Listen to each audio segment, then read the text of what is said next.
Great morning जी दोस्तों, नमस्कार। मैं भूपेश आनंद आपके लिए lecture number 4 finance we are doing F2 management accounting and with in that second last chapter है बेटा। मुझे लगता है ये this is in regard to forecasting techniques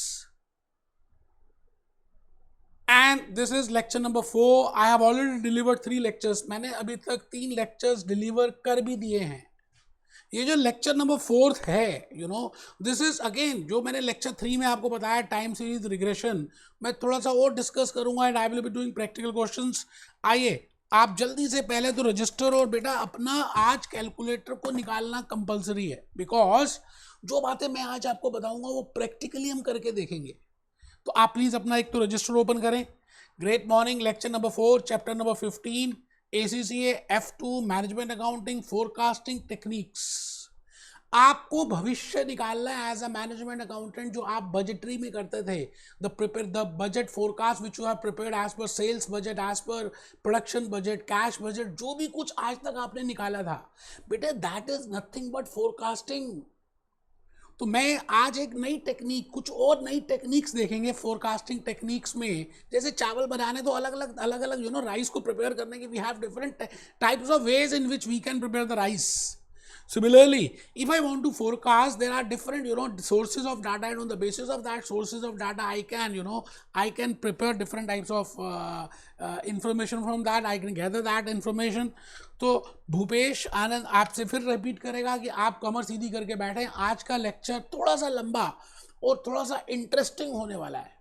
आपका ध्यान, आपका कैलकुलेटर, कैप्लॉन की हार्ड कॉपी और मेरी बातों को ध्यान से सुनना, it is very very precious in this full lecture. पूरे लेक्चर में अगर आप देखेंगे तो आपके लिए ये बात समझ आ जाएगी कि बड़ा ही इंपॉर्टेंट है बेटे आज के लेक्चर में अटेंटिव होकर बैठना। मैंने कहा जी never give up because great things take time. हिम्मत नहीं हारनी है, करके दिखाना है। F2, F1, F3 आप ऑलरेडी क्लियर कर चुके हैं और नाउ F2 बेटे हिम्मत नहीं हारनी, करके दिखाना, तभी तो skill level and then professional level, और तभी तो ग्लोबल चार्टर्ड अकाउंटेंट आप बनेंगे। आइए सर, मैं भूपेश आनंद आज आपके सामने आज के लेक्चर में क्या कराने वाला हूं। मैं लेक्चर नंबर 3 में जो मैंने आपको टाइम सीरीज एनालिसिस बताया, जो मैंने रिग्रेशन एनालिसिस की बातें बताई, आज थोड़ा सा और उसमें रोशनी डालेंगे और क्वेश्चंस करेंगे। तो first is the regression analysis I will be doing, because regression का यूज मैं टाइम सीरीज में करूंगा। जबकि लास्ट लेक्चर में मैंने टाइम सीरीज स्टार्ट किया और टाइम सीरीज के बाद लास्ट में आया था रिग्रेशन में, बट आज मैं पहले रिग्रेशन कराऊंगा, क्योंकि now you are aware that what I mean by regression and what I mean by time series. So the point is I will be again discussing with these through Kaplan that what I mean by regression. आज मैं simple words में discuss करने की कोशिश करूंगा कि भाई regression है क्या।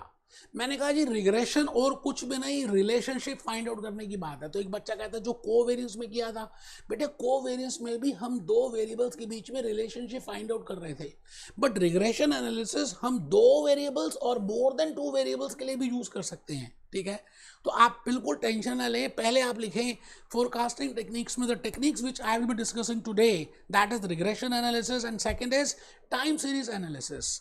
Regression analysis and time series में, और टाइम सीरीज में मैं 4 बातें आज कराऊंगा बड़ी इंपॉर्टेंट, जो मैंने लास्ट लेक्चर में शायद थोड़ी सी हिंट दी, क्योंकि मुझे टाइम सीरीज में कुछ और बताना था। तो टाइम सीरीज में I will be firstly discussing the trend which we have discussed in the last lecture. Trend निकालेंगे, line of best fit calculate करेंगे।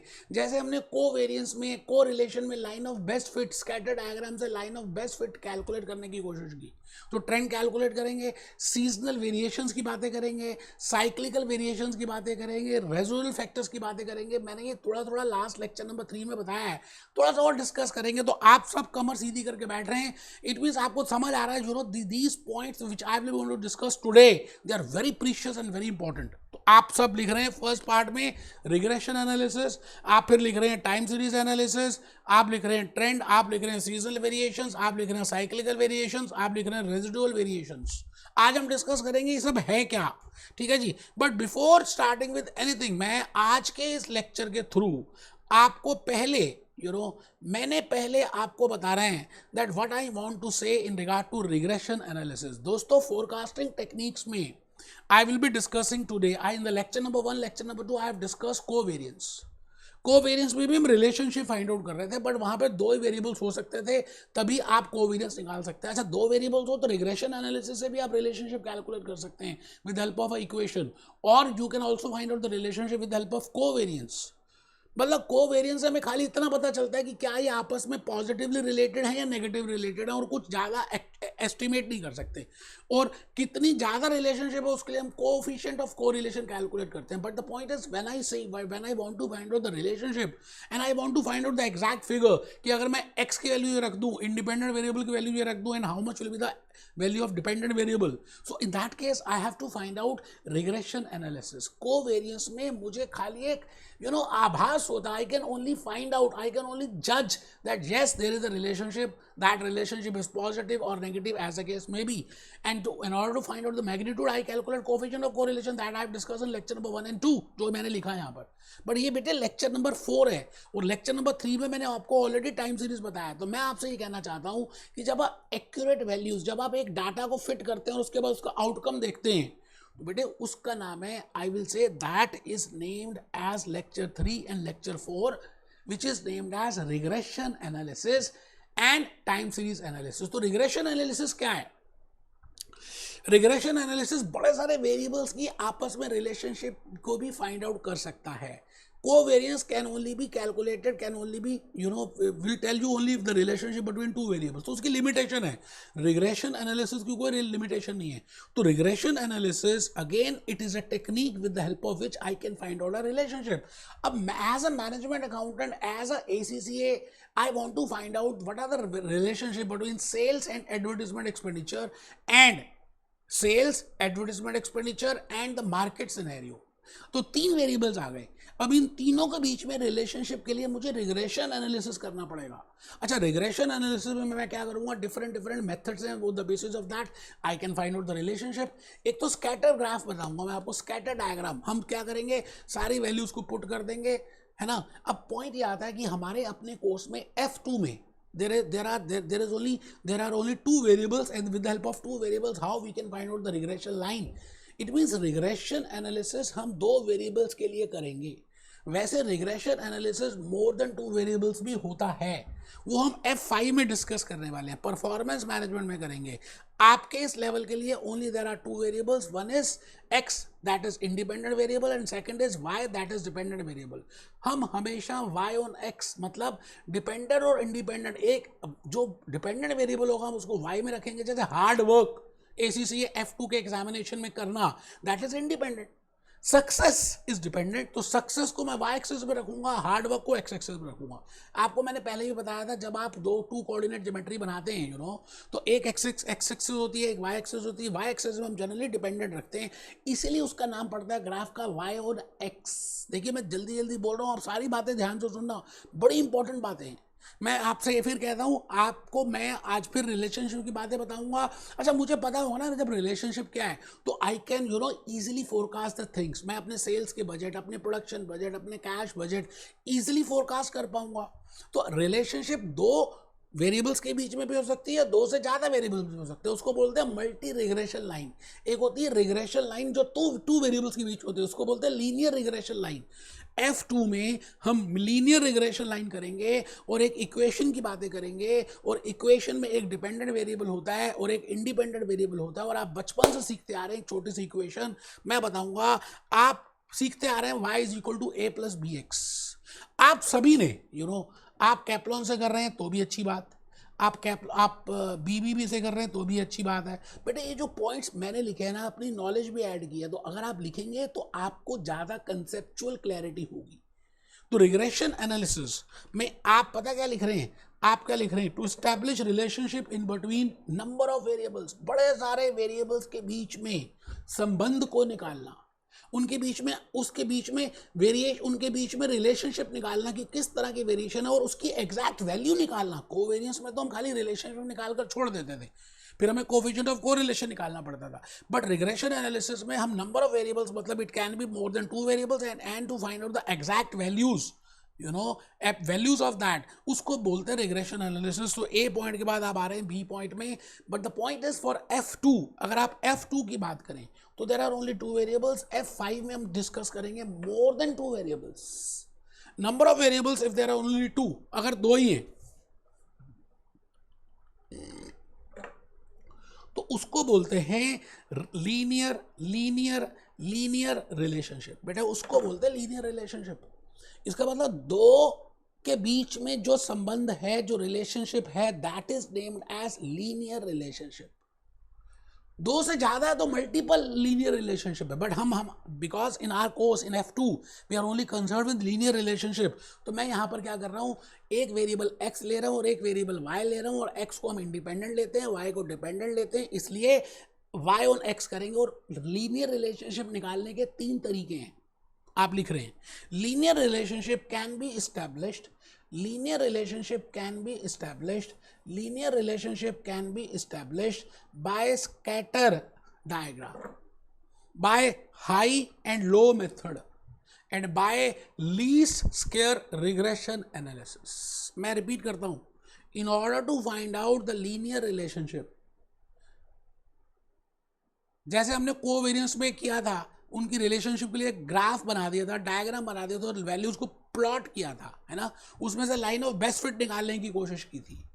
इसी तरह से यहाँ पर भी, बिकॉज यहाँ 2 वेरिएबल्स हैं, तो 2 वेरिएबल्स को तो फिर दोबारा से हम वैसे ही कर सकते हैं y on x वाली कोऑर्डिनेट में। तो पहला मेथड जो हम ड्रॉ करेंगे as per scatter graph, scatter diagram. Second is high low. याद है आपको जब हम फ्लेक्स बजट बनाते थे, जब हम फिक्स बजट, फ्लेक्सिबल बजट बनाते थे, तो मुझे निकालना होता था how much part is variable and how much part is fix. तो आप क्या करते थे, change in cost upon change in production. तो we can calculate variable cost per unit and then we can see how much is the fix cost and how much is the variable cost. तो we will be following high and low method. On the basis of that we can see the relationship, that whether they are variably related or whether they are fixed related. And the last method which is there, you know, to use this while calculating, while preparing, the relationship is least square regression analysis. ये वाला method जो है ना, last class में भी मैंने बताया था, आज फिर बताऊंगा। इट मीन्स लेक्चर नंबर 3 जो आपने मेरा टाइम सीरीज का किया, उसमें भी थोड़ा सा मैंने बताया था, आज फिर रिपीट करूंगा। लीस्ट स्क्वायर, अब ऐसा है ना, स्कैटर से भी रिलेशनशिप आती है, हाई लो से भी रिलेशनशिप आती है, बट अगर आप स्कैटर देखें ना, जैसे मैंने कहा जी स्कैटर ग्राफ है, ये सपोजिंगली स्कैटर डायग्राम है। मैंने क्या किया, वाई एक्सिस में डिपेंडेंट वेरिएबल रख दिया। जैसे मैं कहता हूँ जी सेल्स और सेल ऑफ रेन कोट्स, है ना, रेन कोट्स। अब एक्स एक्सिस इंडिपेंडेंट है, तो सेल्स के लिए मैंने लिख दिया एडवर्टाइजिंग, एडवर्टिजमेंट, और रेन कोट के लिए लिख दिया रेनफॉल। मतलब जो इंडिपेंडेंट वेरिएबल है उसको एक्स एक्सिस में लेंगे, और जो dependent variable we will write on the Y axis. अब मैं क्या करूंगा, पिछले जितने भी भूतकाल में, पास्ट टेंस में जो भी कुछ रिलेशनशिप हुआ, उसको मैं प्लॉट करना स्टार्ट कर दूंगा, है ना। और उस प्लॉट करने से मैं क्या करूंगा, इन पॉइंट्स को टोटल करूंगा, मतलब इन पॉइंट्स के मिडिल वैल्यूज को जोड़ूंगा, और वहां से एक मैं line of best fit draw करने की कोशिश करूंगा। तो ये जनरली एस्टिमेशन है, क्योंकि जो पॉइंट्स है बड़े अलग अलग प्लॉट्स हैं, you know, sometimes it does not give a true result to find that how these variables are related. Again I repeat, I am doing regression analysis. I want to find out the relationship. Relationship can be for 2 variables or more than 2 variables. For F2 there are only 2 variables. So for that I will be using straight line. In straight line there are 2 coordinates, two variables. One is x and y. Second is y. x को मैं independent ले रहा हूँ, y को मैं dependent ले रहा हूँ। और आपको पता है मैं फर्स्ट रिलेशनशिप निकाल सकता हूँ स्कैटर ग्राफ से। तो स्कैटर डायग्राम मैंने प्रिपेयर किया, और स्कैटर डायग्राम से मैंने उसको कैलकुलेट करने की कोशिश की, और उसमें से फिर मैं line of best fit calculate करूंगा। तो ये जनरली ना एस्टिमेशन से आता है, कुछ एरर्स हो सकते हैं। इसको खत्म करने के लिए हम क्या करते हैं, जनरली ये लास्ट लेक्चर में in the budgeting, you know, in the chapter of budgeting, because this relationship we have calculated in the budgeting. तो वहाँ पे हाई लो मेथड फॉलो किया था। हाई लो का मतलब है change in the cost in high and low upon change in production in high and low. याद आ रहा है, मतलब हाई प्रोडक्शन में और लो प्रोडक्शन में चेंज इन कॉस्ट, और हाई प्रोडक्शन में और लो प्रोडक्शन में चेंज इन यूनिट्स। तो जो डिफरेंस आएगा that is named as variable cost per unit. Third method जो मैंने फॉलो किया था बेटे, उसका नाम है least square method. Least square जो थर्ड मेथड है जो हमने फॉलो किया है, उसका नाम है जी लीस्ट स्क्वायर। जो अभी करना है, मैंने थोड़ा सा हिंट दिया था लेक्चर नंबर 3 में। अब ये मोस्ट इंपॉर्टेंट है लीस्ट स्क्वायर। ये मैथमेटिकल मेथड है, इसमें हम कंप्यूटेशन करेंगे।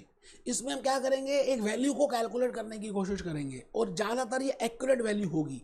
तो बेटे आपको अभी टाइम सीरीज एनालिसिस में जो ट्रेंड बताना है, या जो लास्ट लेक्चर में लेक्चर 3 में आपने जो ट्रेंड सीखा था, या अभी हम जो क्वेश्चंस करेंगे, या अभी आप समझ लीजिए कि अगर मुझे दो वेरिएबल्स के बीच में मैथमेटिकली रिलेशनशिप कैलकुलेट करनी है तो मैं फॉलो करूंगा least square regression analysis.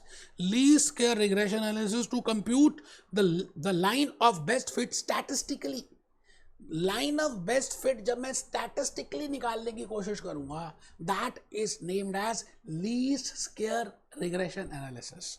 The objective is to minimize the distance between the points and the line. जैसे आप देखो यहाँ पर अलग अलग डिस्टेंस कितना सारा है ना, दो पॉइंट्स के बीच में कितना सारा डिस्टेंस है, तो इससे जो वैल्यू आएगी बेस्ट फिट जो आप ड्रॉ करेंगे वो एक्यूरेट नहीं होगी। तो उन दोनों के बीच में दो पॉइंट्स के बीच में डिस्टेंस को कम करना और उसके बाद कैलकुलेट करना, that is named as regression, that is named as regression line, और उसको हम कह सकते हैं लाइन ऑफ बेस्ट फिट।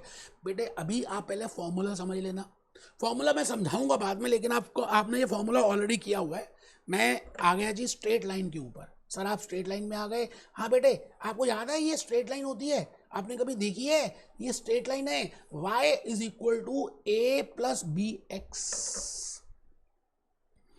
ना y वेरिएबल का मतलब क्या है, a का मतलब क्या है, b का मतलब क्या है, x का मतलब क्या है, क्योंकि हम मैथमेटिक्स कर रहे हैं, हम स्टैटिस्टिक्स कर रहे हैं, and we are computing that relationship, and we know that एक वेरिएबल इंडिपेंडेंट है, दूसरा वेरिएबल डिपेंडेंट है। जनरली हम x को इंडिपेंडेंट कहते हैं और y को x को इंडिपेंडेंट कहते हैं और y को डिपेंडेंट कहते हैं। इसलिए मैंने y को LHS लेफ्ट हैंड साइड में रखा, क्योंकि left hand side is affected by this, dependent is affected by independent.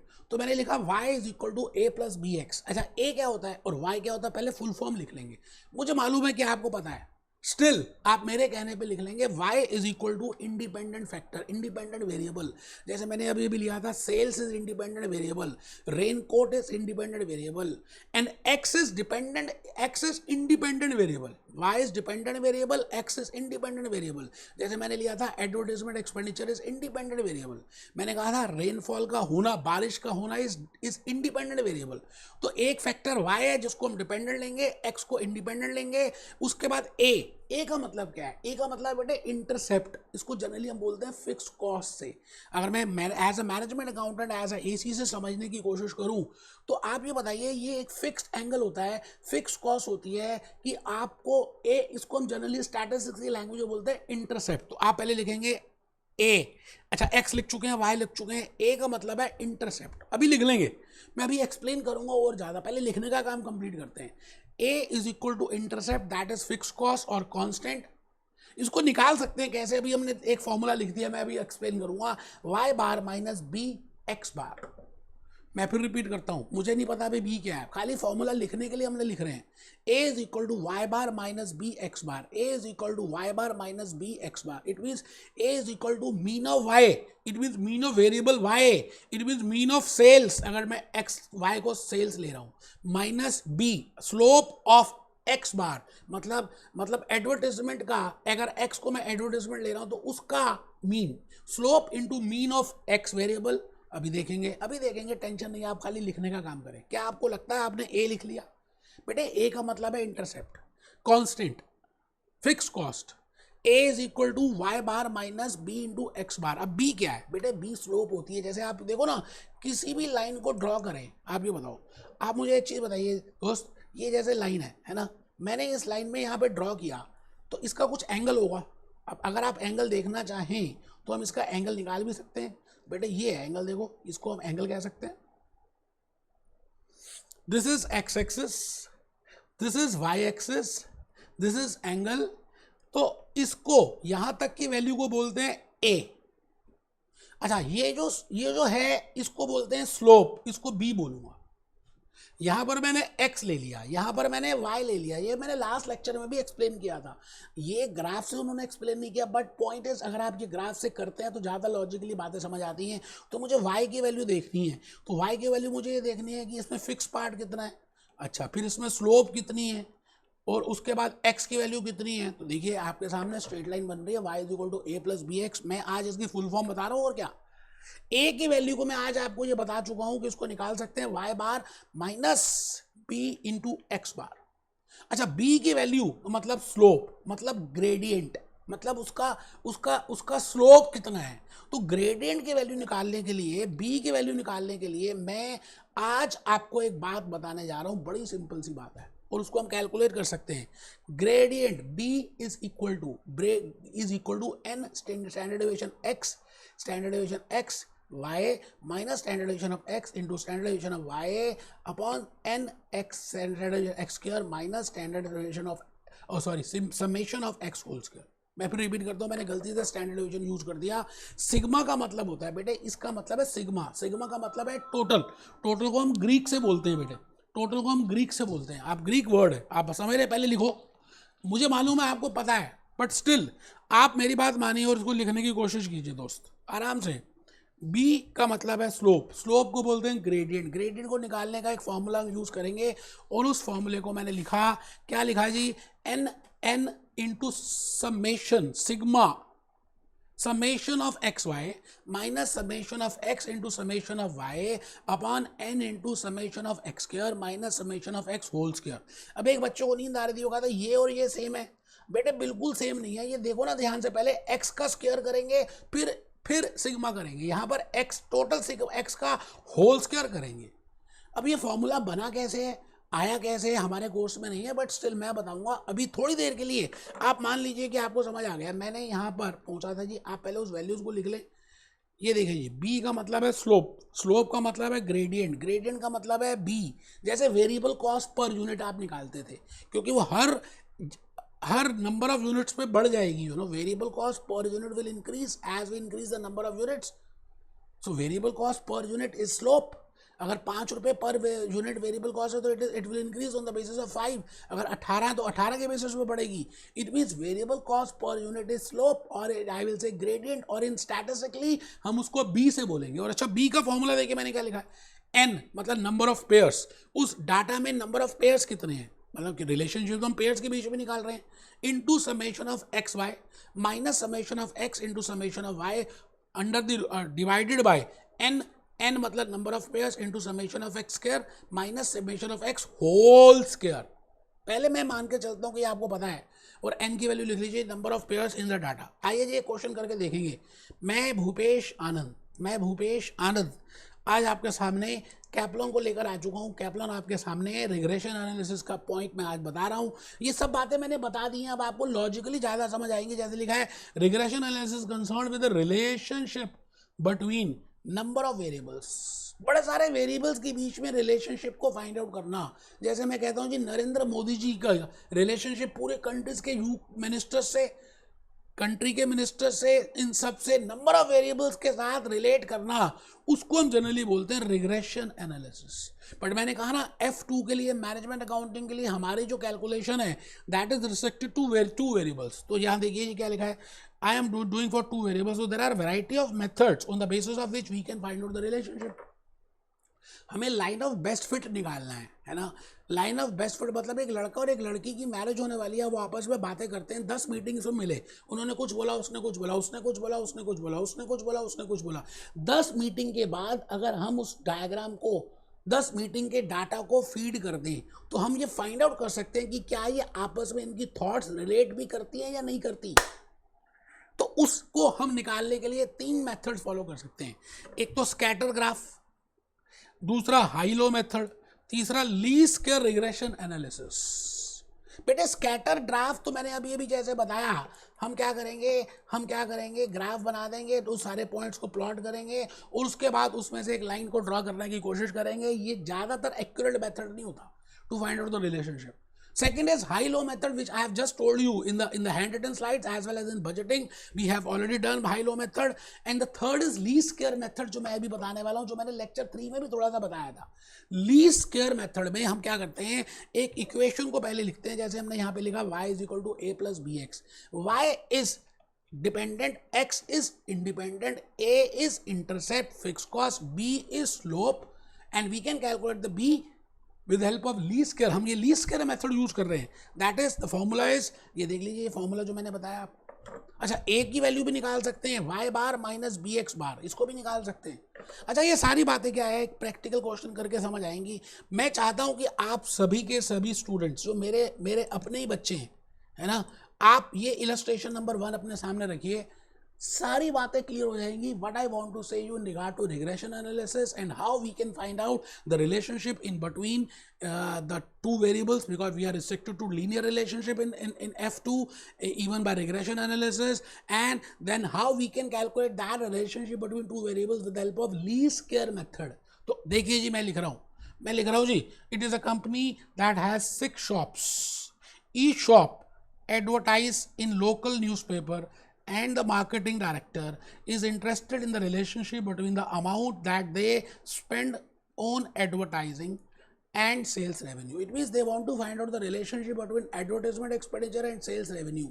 आप बताइए advertisement expenditure independent होगा या sales revenue independent होगी? I think आप समझ चुके हैं. तो this is X and this is Y. अब आप चेक करिए, मुझे 6 पेयर्स दिए हुए हैं रिलेशनशिप के. 6 पेयर्स गिवन है कि शॉप 1 में ऐसा हुआ, शॉप 2 में ऐसा हुआ, शॉप 6 में ऐसा हुआ. इट मीन्स अगर आप इतना एक्सपेंस करेंगे तो आपके लिए रेवेन्यू इतना होगा, इतना करेंगे तो इतना होगा. It means they have I अब रिलेशनशिप के लिए मैं यहाँ पे कोवेरियंस की मदद ले सकता हूँ, बट कोवेरियंस तो खाली मुझे येस या नो बताएगा that whether they are related और not. In order to find out the actual value, you know, कि अगर मैं y इतना रख दूं तो x कितना, x इतना रख दूं तो y कितना आएगा, है ना. तो मैं यहाँ पर रिग्रेशन एनालिसिस की लीनियर रिलेशनशिप की स्ट्रेट लाइन मेथड को यूज करके कराऊंगा. और आप देखिए कुछ उन्होंने फिगर्स दे दिए, जैसे सिग्मा x दे दिया, सिग्मा y दे दिया, है ना, समेशन दे दिया, sorry, summation of x y and summation of x square. आपके पेपर में भी ये ऑलरेडी दिया होगा, otherwise we can calculate it also, कुछ मुश्किल है नहीं. Calculate the line of best fit using regression analysis. अब रिग्रेशन एनालिसिस में I can use scatter graph, I can use high low method and I can use least square method. आप बताइए जो information दिया हुआ है, I will be using least square method and I know that with the basis of that I can prepare it. तो मैं कैसे कर सकता हूँ, best fit, line of best fit is equal to y is equal to a plus b x. It means I can calculate the value of y, I can calculate the value of b, but a की value तभी आएगी जब आपको b की पता होगी. और b की वैल्यू मैं निकाल सकता हूं कैसे, n into number of pairs into summation of x y minus summation of x into summation of y divided by n summation of x square minus summation of x whole square. अब क्या है, मैं बार बार लिख रहा हूँ, बार बार बोल रहा हूँ, तो आधी से ज़्यादा चाहिए तो मेरे को वैसी हो गई. अब आप बार बार मोबाइल फोन देख रहे हैं, आप झुक के बैठ के पढ़ रहे हैं, तो होगा ही नहीं, लिखेंगे भी नहीं तो कुछ नहीं आने वाला. ठीक है सर, वैल्यूज पुट करनी है. ये देखिए ये एन एक्स वाई, आपको अगर एक्स वाई गिवन है ना, आपको गिवन है 2 numbers multiplied together and this total is this. आराम से देखिए, तो n ये एक्स वाई गिवन है minus summation of x, this is 450 and into summation of y, this is. बेटे खाली फिगर्स को पुट करना, आप चेक करो, आपके लिए मुश्किल है ही नहीं. वो बात अलग है, आप कैलकुलेटर भी अभी तक निकाला नहीं आप चेक करिए जी. और फिर upon 6 into that is n into summation of x square minus summation of x whole square. आपने वैल्यू निकाल लीजिए b की, that is 5. It mean slope है 5. इट मीन जब आप अभी यहां पर y is equal to a plus b x लिखेंगे तो यहां पे वैल्यू 5 लिखेंगे. It mean it is variable cost per unit. As a management accountant, as a ACC आप समझ लीजिए this is variable cost per unit. अच्छा, a की वैल्यू भी निकाल सकते हैं, this is fixed cost, intercept constant, a is equal to y bar minus b into x, b x bar. Easy है, मुश्किल नहीं है. आप बताओ, ऊपर y दिया हुआ है, मैंने इसको y माना है ना. अब आप टोटल करो जरा सेल्स रेवेन्यू को और डिवाइडेड बाय 6 कर दो, है ना. आप देखो आपके पास y बार की फिगर आ जाएगी. अच्छा, टोटल करो इन वैल्यूज को, इसको समेशन ऑफ x कह दो, डिवाइडेड बाय 6 कर दो, तो आपके पास x बार की फिगर आ जाएगी. चेक कर लीजिए. और मैंने उसको लिए I have use for calculating A bar, that is आप चेक करिए 4050/6 माइनस 450/6 इंटू 5 तो मैंने अभी निकाला ही है. This is this and the regression line is just have a look. y is equal to a plus b x. 300 a की value है, b की वैल्यू 5 है, x. तो बेटा ये जो रिग्रेशन एनालिसिस है ना, इसकी हेल्प से आप वैल्यूज को डिटरमाइन कर सकते हो जो कोवेरियंस में नहीं कर सकते थे, क्योंकि वहां पे ऑब्जेक्टिव खाली रिलेशनशिप को फाइंड आउट करना था, है या नहीं है। बट यहाँ पे accurate values and regression analysis can be use for multiple variables that we will be doing in F5। I think आप बात समझ चुके हैं जो मैं कहना चाह रहा हूँ। अब सवाल आता है कि इसका एक्चुअली में मीनिंग क्या है। ये जो लाइन हमने पढ़ी है इसकी मीनिंग का इन्होंने मेंशन कर दिया है कि अगर x की वैल्यू आपको पता होगी, अब बताओ जी स्ट्रेट लाइन में मुझे सारे वेरिएबल्स पता हैं, 300 + 5x, x की वैल्यू पता होगी तो I can calculate because x is independent and y is dependent. I can calculate कि मैं अगर इतनी चीनी डालूं तो मीठा कितना होगा।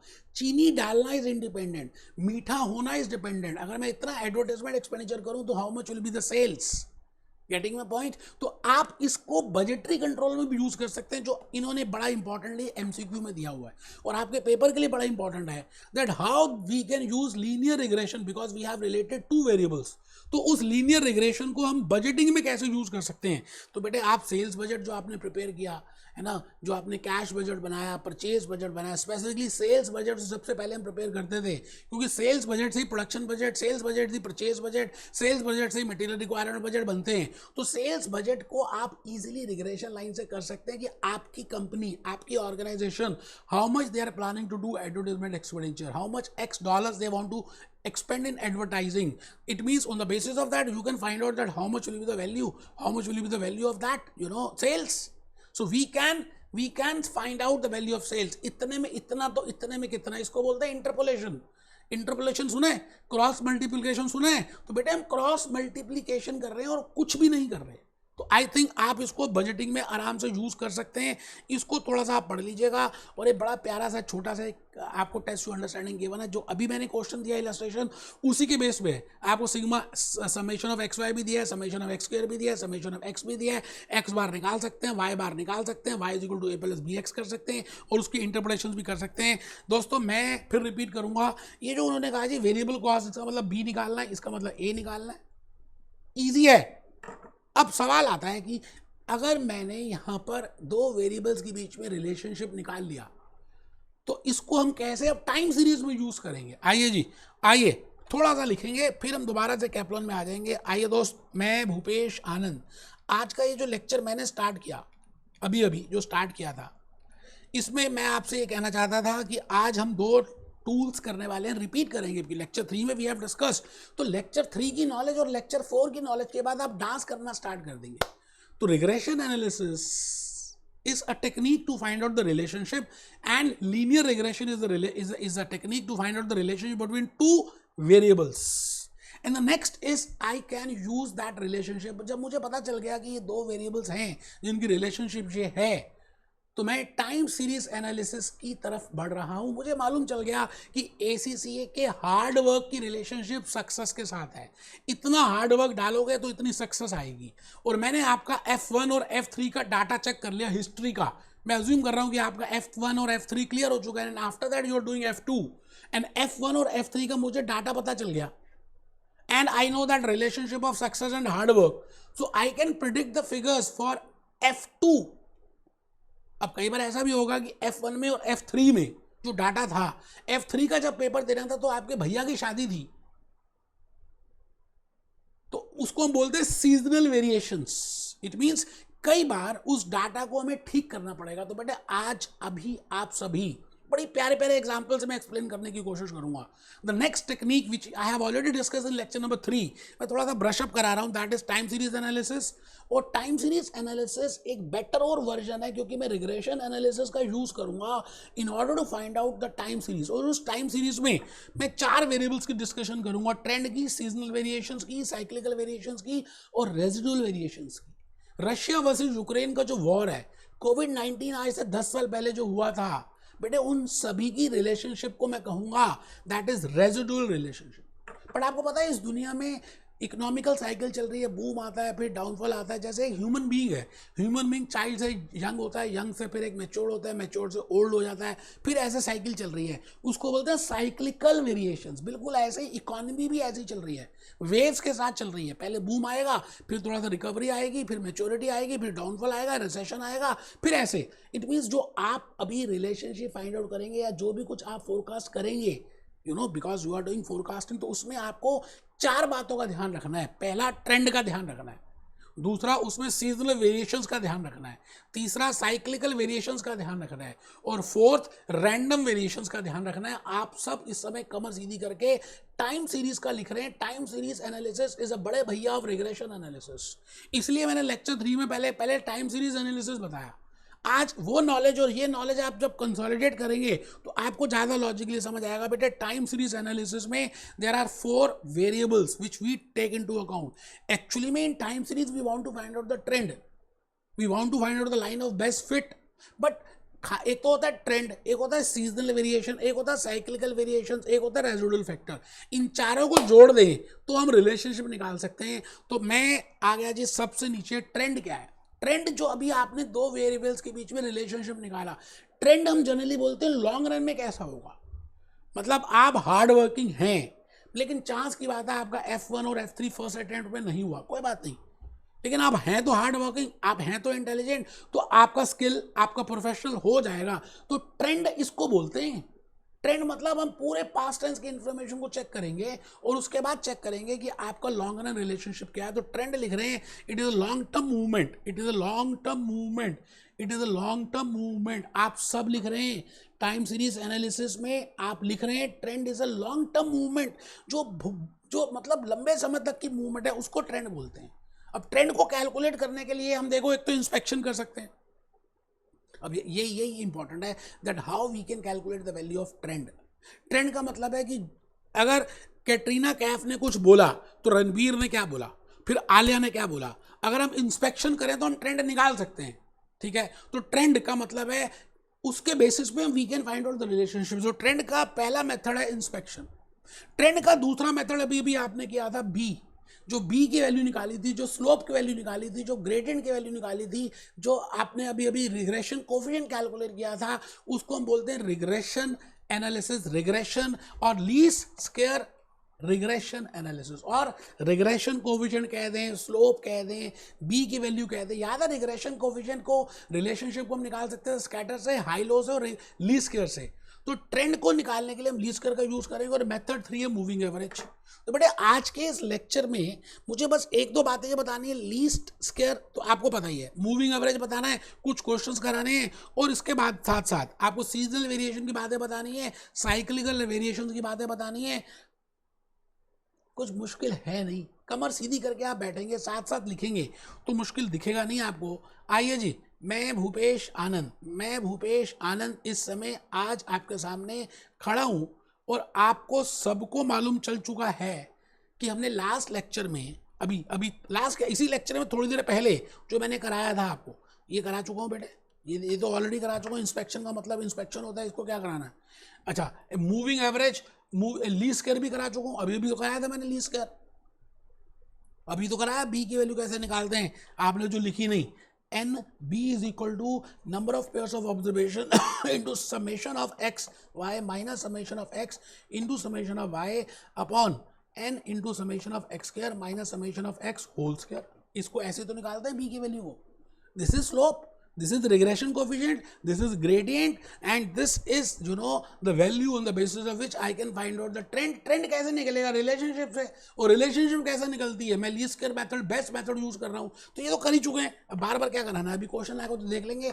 मुझे जो अभी बताना है उसका नाम है मूविंग एवरेज, कि भाई मूविंग एवरेज की मदद से हम कैसे कर सकते हैं वो मैं बताऊंगा। लेकिन पहले आप क्या करें मेरे दोस्त, कंपोनेंट 2 लिखें। अच्छा देखिए, अभी कंपोनेंट 1 का मुझे मूविंग एवरेज बताना है, अभी मैं 2 मिनट के बाद बताऊंगा, बिकॉज पहले थोड़ा सा हम अगर सीजनल का समझ लेते हैं तो फिर हमें मूविंग एवरेज ज़्यादा अच्छी तरह से समझ आएगा। ठीक है सर, कंपोनेंट 2 सीजनल वेरिएशंस। मैंने आपको अभी बताया कि F1 तो आपका फर्स्ट अटेम्प्ट में क्लियर हो रहा रामलाल का, लेकिन F3 के 2 अटेम्प्ट्स लगे, क्योंकि F3 के पेपर में उसकी दीदी की शादी आ गई। तो बेटे इसको बोलते हैं सीजनल वेरिएशंस। हर बार थोड़ी शादी आएगी, कई बार सीजन की वजह से रिलेशनशिप ज़्यादा ऊपर फ्लो करता है या कई बार नीचे फ्लो करता है। तो we want to find out कि जो रिलेशनशिप आपने अभी तक निकाली है एज पर लीस्ट स्क्वायर, उसमें कहीं कोई सीजनल की वजह से इफेक्ट तो नहीं है। जैसे मैंने देखी सेल्स कोका कोला की, देखी पिछले 10 सालों की, तो मैंने एक रिलेशनशिप निकालने की कोशिश की, बट मैंने नोट किया कि ड्यूरिंग समर्स कोका कोला की सेल बढ़ जाती है। तो that is seasonal variations. It means जब आप as a management accountant, as a ACCA, आप जब उसकी इवेल्युएशन करेंगे, फोरकास्टिंग करेंगे, तो you should consider the seasonal variation. Seasonal variation का मतलब है सीजन की वजह से सेल्स कितनी बढ़ी या ऑफ सीजन की वजह से सेल्स कितनी कम हुई। तो अगर बढ़ी तो ऐड कर देंगे, कम हुई तो लेस कर देंगे। अब इसको निकालने के दो तरीके हैं, एडिटिव मॉडल है या मल्टीप्लिकेटिव मॉडल है। बड़ा इजी है, इन्होंने नाम दे दिया एडिटिव और कुछ नहीं है। आप पहले लिखो जी कंपोनेंट नंबर 2 सीजनल वेरिएशंस। अब बेटा सीजन तो कुछ पर्टिकुलर पीरियड का होता है, जैसे गन्ने का सीजन होता है, शुगर केन का कुछ पर्टिकुलर पीरियड के लिए। मॉन्टे कार्लो का वूलन गारमेंट्स, तो मैंने लिखा है यहाँ पर short term fluctuations, Coca Cola, Monte Carlo, woollen garments. और रोड की ट्रैफिक अगर आप नोट करें मंडे को सुबह और सैटरडे को इवनिंग में, तो there is a huge difference. That is just due to season, क्योंकि मंडे सुबह सब काम करने जाते हैं, फ्राइडे इवनिंग में सब आराम से आते हैं, तो it is there is a difference in the traffic also, that is due to season. Time factor के हिसाब से जब आपका ऊपर नीचे होता है उसको बोलते हैं सीजनल। अब सवाल आता है कि जो आपने अभी तक रिलेशनशिप निकाली है उसको और सुंदर बना रहे हैं। तुझे फेयर एंड लव, तेरा श्रृंगार मैं करूं रिलेशनशिप। अभी तक रिलेशनशिप जो मैंने निकाली बस निकाल दी थी, बी की वैल्यू निकाल दी थी लीस्ट स्क्वायर मेथड से, बट अब मैं उस लीनियर रिलेशनशिप को और थोड़ा सा बढ़िया बना रहा हूं। मैं ये चेक कर रहा हूं कि वो जो रिलेशनशिप है, क्या वो रिलेशनशिप में कोई सीजनल वेरिएशंस तो नहीं है, क्या कोई साइक्लिकल वेरिएशंस तो नहीं है, क्या कोई रेजिडुअल वेरिएशंस तो नहीं है। सीजनल वेरिएशंस का मतलब आपको मैं बता चुका हूं, मैं उसको प्लस या माइनस का इफेक्ट लूंगा और फिर एक एक्यूरेट लीनियर रिलेशनशिप निकालूंगा। ठीक है सर, बहुत ही बढ़िया। आप देखो जी, आप आइए, आप यहां लिखिए seasonal variations can be measured. या तो मैं यूनिट्स में निकाल सकता हूं कि भाई कोका कोला की नॉर्मल सेल्स इतनी रहती है लेकिन समर्स में इतने बॉटल्स ज़्यादा बिकेंगी, या मैं ऐसे भी कह सकता हूँ कोका कोला की सेल्स इतनी रहती है लेकिन समर्स में इतने परसेंटेज से बढ़ जाएगी। तो बेटे जो मैंने पहले बोला इतनी बॉटल्स ज़्यादा सेल होगी, दैट इज एडिटिव मॉडल। फिर मैंने दूसरे में कहा इतने परसेंट बढ़ेगी, that is multiplicative model. I repeat, season है बेटा, किसी भी चीज़ को मैं रिलेटेड टर्म्स में बोल सकता हूँ, एब्सोल्यूट टर्म्स में बोल सकता हूँ। मैं कह सकता हूँ ग्रॉस प्रॉफिट इन डॉलर्स इतना होगा अपोलो टायर्स का, और ग्रॉस प्रॉफिट इन परसेंटेज में इतने परसेंट से ग्रोथ होगा। भाई ग्रॉस प्रॉफिट इतने डॉलर से बढ़ जाएगा या ग्रॉस प्रॉफिट के बढ़ने की प्रतिशत इतनी है, कहना वही चीज चाहता हूं। क्या अलग अलग तरह से रहा हूं ना, एक तो एब्सोल्यूट टर्म्स में कह रहा हूं और एक रिलेटिव टर्म्स में कह रहा हूं। तो मैंने ऊपर लिखा seasonal variations can be measured in units और इन मॉनेटरी टर्म्स और इन, इसको हम जनरली बोलते हैं एडिटिव मॉडल। बीबीबी कैप्लन ने कहा इसको एडिटिव मॉडल, अभी ऐड कर देंगे, अभी देखते हैं। और it can be calculated in percentage, that is in relative, और that is named as multiplicative model. इसको बोलते हैं मल्टीप्लीकेटिव मॉडल, इसको बोलते हैं मल्टीप्लीकेटिव मॉडल। इट मीन्स जो अभी तक आपने ट्रेंड कैलकुलेट किया था, किससे किससे निकाला था बेटे ट्रेंड? आपने अभी तक जो ट्रेंड कैलकुलेट किया था एज पर, पता किसके बेसिस पे निकाला था? लीस्ट स्क्वायर मेथड, जो हमने बी की वैल्यू निकाली थी, उसको हम थोड़ा सा प्लस करेंगे या माइनस करेंगे, क्योंकि उसमें हम सेल्स सीजनल वेरिएशन का इफेक्ट लेकर आएंगे। अच्छा, सीजनल वेरिएशन के इफेक्ट के बाद जो वैल्यू आएगी उसको बोलेंगे फोरकास्ट फ्यूचर वैल्यूज।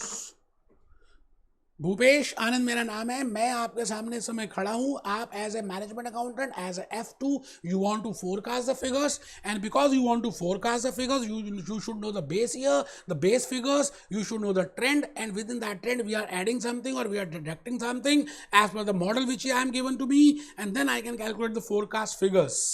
Okay, जैसे मैंने यहाँ पे लिखा सेल ऑफ ईयर 1 लाख से 20,000 यूनिट्स बढ़ जाएगी, तो डायरेक्टली मैंने 1 लाख में 20,000 यूनिट्स ऐड कर दिए, तो ईयर 2 की फिगर आ गई 1,20,000। और मैं कहूँ जी इसमें 20% से इंक्रीज होगा, तो मैं क्या करूंगा 1 lakh plus 20% of 1 lakh, that again comes to 1,20,000। इस मॉडल को वो कहते हैं जी एडिटिव है, इस मॉडल को वो कहते हैं मल्टीप्लीकेटिव है। एब्सोल्यूट मॉडल है या रिलेटिव मॉडल है, एक ही बात है यार, कोई ज़्यादा है नहीं। मैं जैसे यहाँ पे अभी कहा वही बात मैंने अभी भी बताई।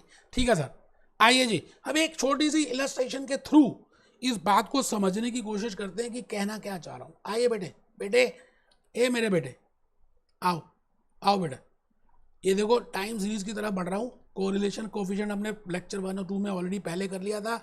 अब देखिए जी, ये रहा बेटे टाइम सीरीज एनालिसिस।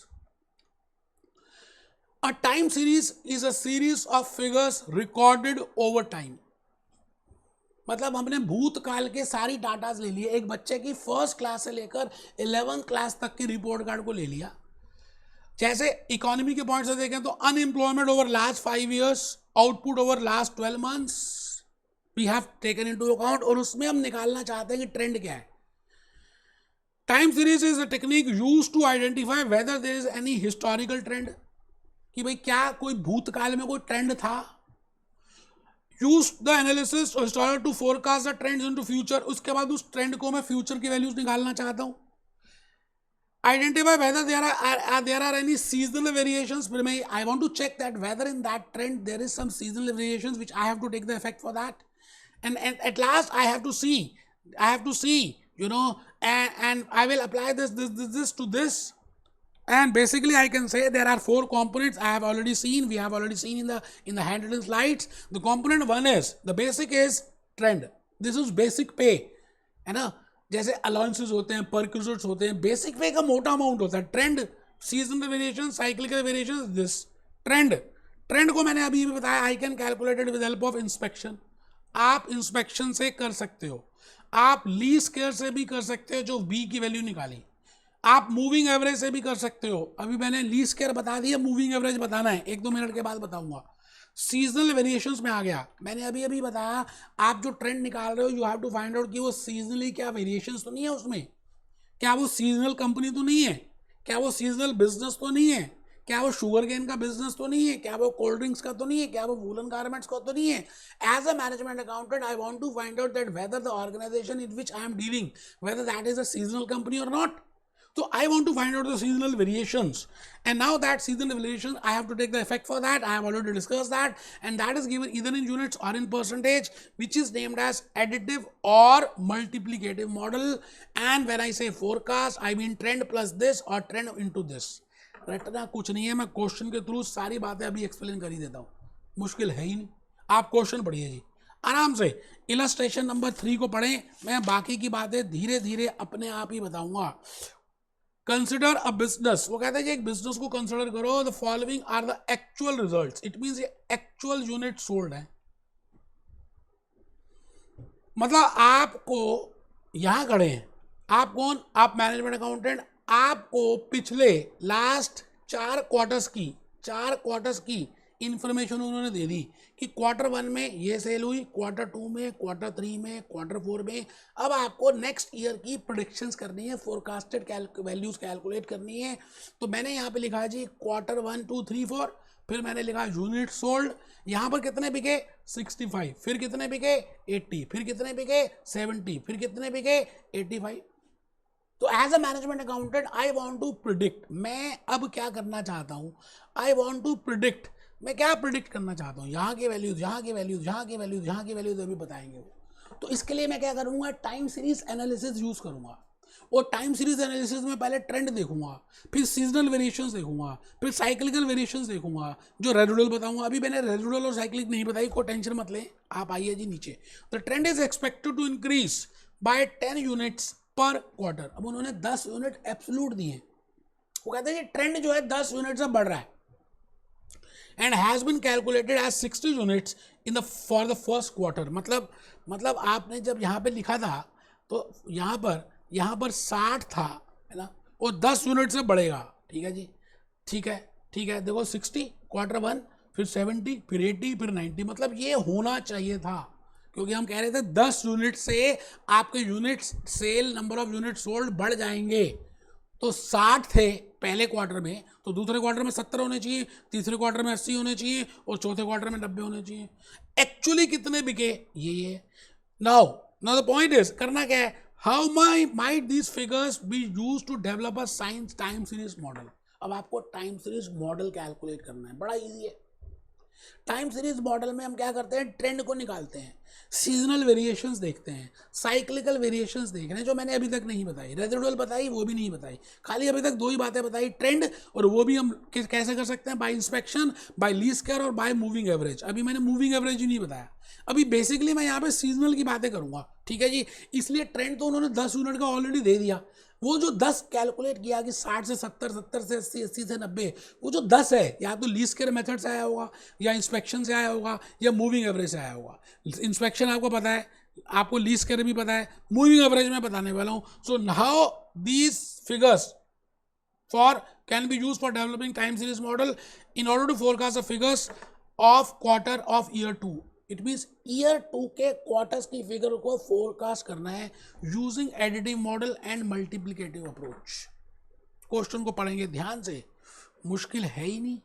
आप ध्यान से पढ़ेंगे तो आपको लगेगा यार ये मजाक वाला क्वेश्चन है, इलस्ट्रेशन बड़ी इजी सी है, और आप सब इलस्ट्रेशन छोड़ जाते हैं, फिर कहते हैं जी मेरे से एग्जामिनेशन किट के क्वेश्चंस नहीं हो रहे.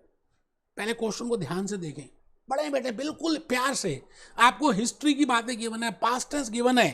अच्छा, पास्ट टेंस गिवन है. अब आपको यहाँ पर ये मेंशन है कि आपको निकालना है, तो कंपेयर द ट्रेंड फिगर्स. आराम से कंपेयर द ट्रेंड, क्या होना चाहिए था ट्रेंड के हिसाब से और क्या हुआ, यहाँ पर डायरेक्टली आ जाते हैं. Year, quarter, unit sold, trend, ये भी गिवन था. ये एक्चुअल है, ये ट्रेंड है. अब अगर आप वेरिएशंस देखें तो 65 में और 60 में 5, मतलब 60 थी 65 5 बढ़ गई. 70 होनी चाहिए थी 80 हो गई, 10 बढ़ गई. 80 थी 10 -10 -5. पहले बताओ आप, यहाँ पर पहले एडिटिव मॉडल दिखोगे, मल्टीप्लिकेटिव भी कर लेंगे यार. पहले एडिटिव मॉडल की तरफ बढ़ो. वेरिएशंस निकाल ली. अब हमें ये चेक करना है कि ये जो वेरिएशंस हैं क्या ये सीजनल वेरिएशंस तो नहीं है, क्योंकि अगर ट्रेंड वैसे ही चलता रहता तो फिर क्या होना था, यहाँ पर भी वही होना चाहिए था.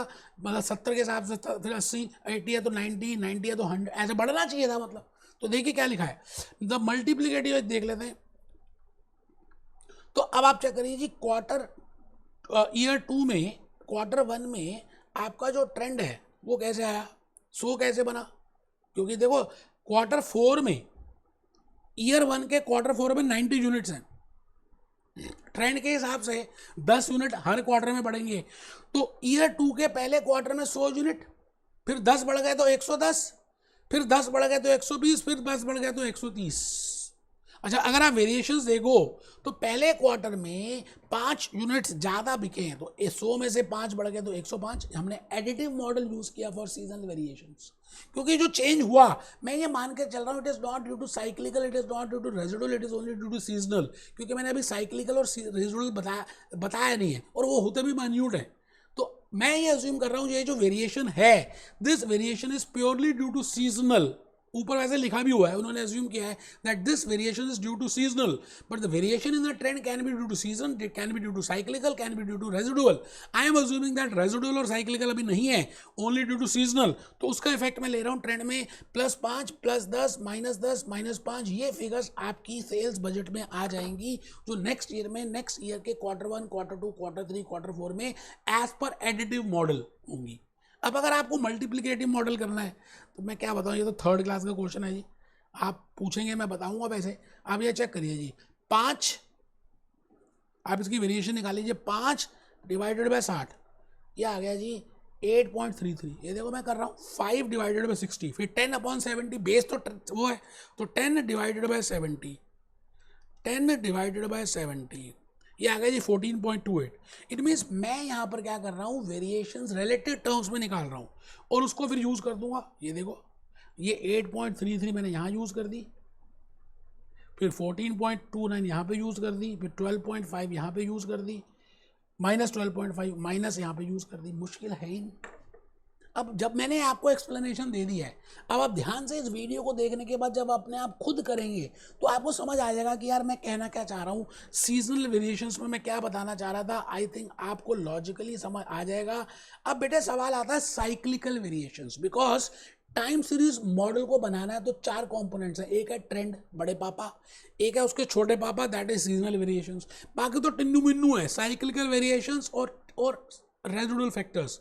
साइक्लिकल का जैसे मैंने अभी हैंड रिटन स्लाइड्स बनाई है कि भाई एक इकोनॉमी जो है ना, एक इकोनॉमी साइकिल में चलती है, हम सब साइकिल में चलते हैं. तो अब अगर हम इधर साइकिल में हैं तो ये भी डिटरमाइन करता है ट्रेंड को उस टाइम सीरीज मॉडल को बनाने में. तो आप पहले क्या करते हैं, छोटा सा लिख लेते हैं, फिर हम दोबारा से कैप्लॉन में आ जाएंगे. बेटे आओ आओ मेरे बेटे, ये देखो साइक्लिकल कंपोनेंट 3. मैं फिर रिपीट करता हूँ, मुझे खाली ट्रेंड को निकालने का मूविंग एवरेज बताना है. लीस्ट स्क्वायर बता चुका हूँ, इंस्पेक्शन आपको पता ही है अभी, लेकिन पहले साइक्लिकल करके फिर हम आ रहे हैं ट्रेंड में आएंगे. साइक्लिकल वेरिएशंस, बेटे पूरी इकोनॉमी, अमेरिकन इकोनॉमी कह दें, यूरोपियन इकोनॉमी कह दें, चाइनीज इकोनॉमी कह दें, पाकिस्तानी इकोनॉमी कह दें, इंडियन इकोनॉमी कह दें, it is in this cycle. आप देखिए पूरा संसार इस साइकिल से चल रहा है, ऊपर नीचे ऊपर नीचे। तो इकोनॉमिकल साइकिल का भी इफेक्ट होता है। अब आप F2 के कोर्स में आपको साइक्लिकल एंड वेरिएशन के क्वेश्चंस नहीं आएंगे, वो F5 में डिस्कस करेंगे। मैंने इसलिए बताया कि आपको एक आइडिया रहना चाहिए। Next is residual factor. It means time series analysis model जब आप बनाएंगे तो उसमें बेटे कुछ ऐसे फैक्टर्स भी होते हैं जो प्रिडिक्टेड नहीं होते, जैसे seasonal is a predicted factor, cyclical is a predicted factor. But आपको किसी को पता था कि रशिया वर्सेस यूक्रेन का वॉर आज से 10 साल पहले होगा, या कोविड आया था, कभी होगा? तो जो रैंडम होते हैं, अपने आप आ जाते हैं, उनको बोलते हैं बेटे कंपोनेंट 4, दैट इज रेजिडुअल और रैंडम वेरिएशंस। इर्रेगुलर आइटम्स, आग लग जाना, फ्लड आ जाना, सुनामी आ जाना, कोविड-19 आ जाना, रशिया वर्सेस यूक्रेन हो जाना। अब उससे भी तो आपका ट्रेंड में चेंज, टाइम सीरीज मॉडल में चेंज आएगा। तो 4 कंपोनेंट्स हैं, ट्रेंड है, सीजनल वेरिएशंस है, साइक्लिकल वेरिएशंस है, रेजिडुअल है। मैंने ये थ्योरी क्यों बताई, क्योंकि एमसीक्यू में अगर आएगा तो you can easily attempt. Practically हम F5 में डिस्कस करेंगे, ठीक है सर। अब मैं अपने मुद्दे पे आ गया और लेक्चर के आखिरी पड़ाव पे पहुंच गया हूँ। मुझे मालूम है ये लेक्चर थोड़ा सा लंबा हो गया बेटे, लेकिन क्या करूँ, जब तक ये सब कुछ एक साथ नहीं बताऊंगा ना तो आपका रिलेशनशिप खत्म हो जाएगा, और चैप्टर का नाम भी है रिलेशनशिप। तो मैंने अभी लास्ट पॉइंट बताना है।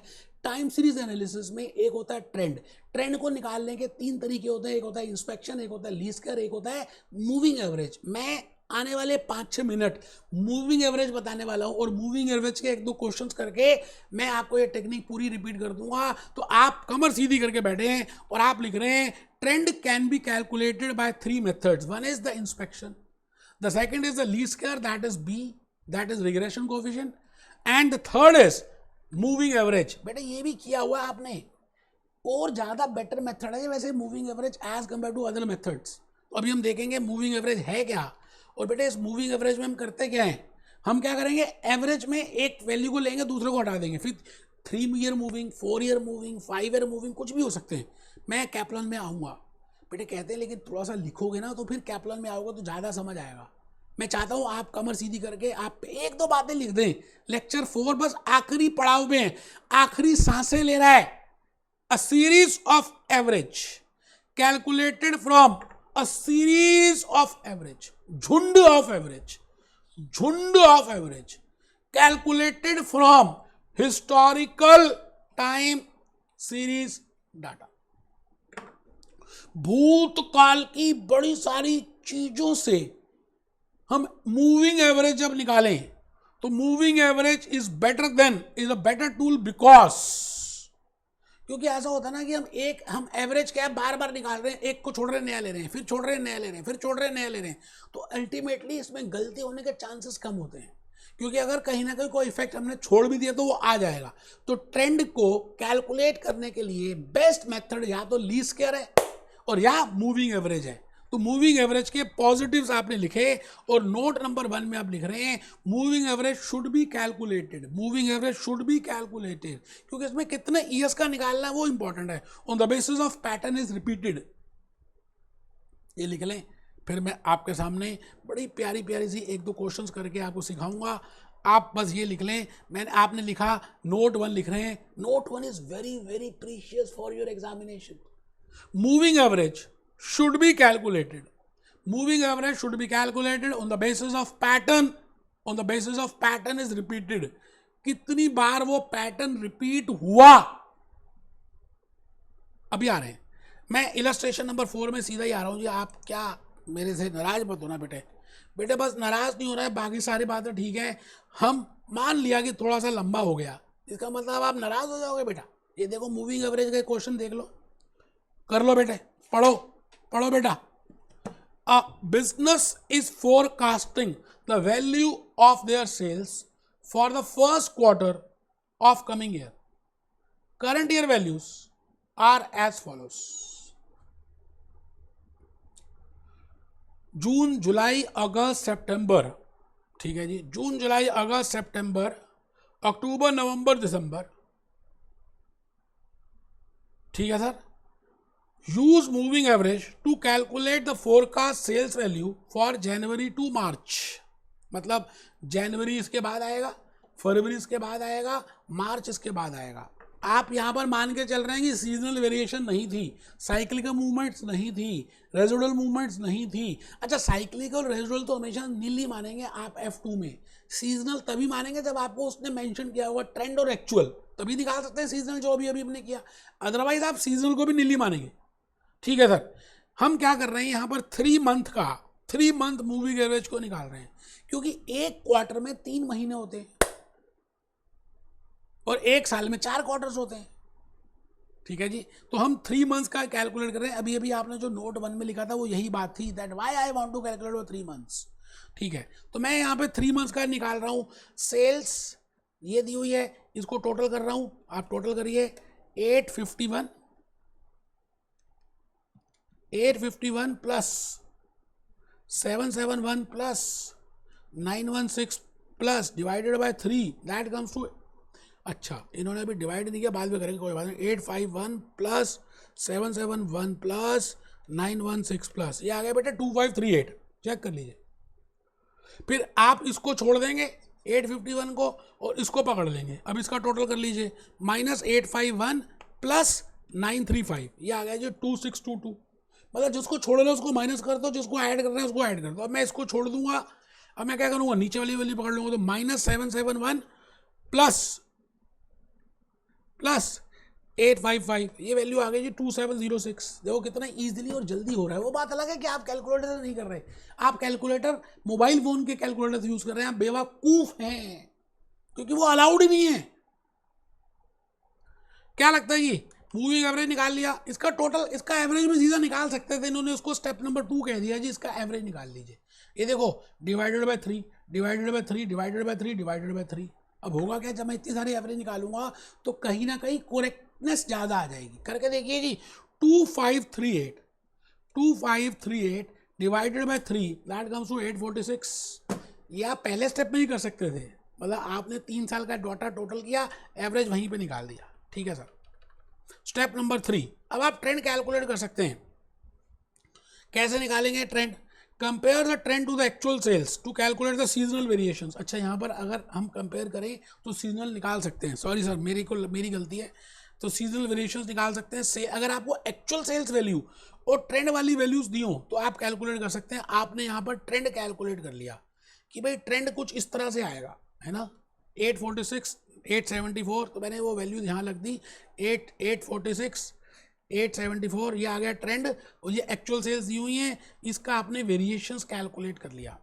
इसको बोलते हैं सीजनल वेरिएशन। साइक्लिकल और रेजिडुअल तो 0 होते हैं। ठीक है सर।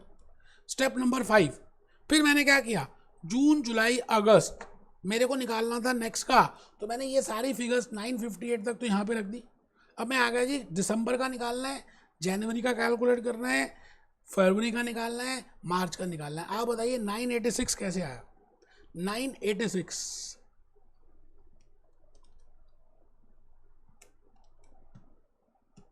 आराम से, कुछ मुश्किल है नहीं, आप आराम से देखिए 986 कैसे आया और उसके बाद वो वाली फिगर्स कैसे आई। 986 में अगर आप 958, ऊपर वाली फिगर जो 958 है ना, उसमें कितना ऐड कर दें, 28 ऐड कर दें। अब सवाल आता है कि 28 कहाँ से आया?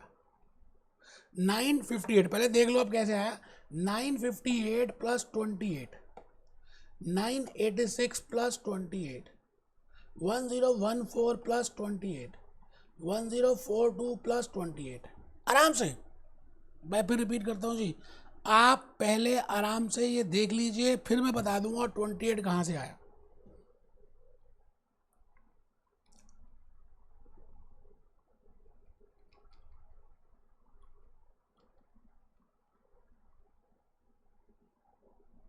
मुश्किल नहीं है जी, एक मैकेनिकल प्रोसेस है, उसको हम फॉलो करेंगे तो हो जाएगा। कुछ ज़्यादा एज सच कोई घबराने की मुश्किल की बात है नहीं, है ना।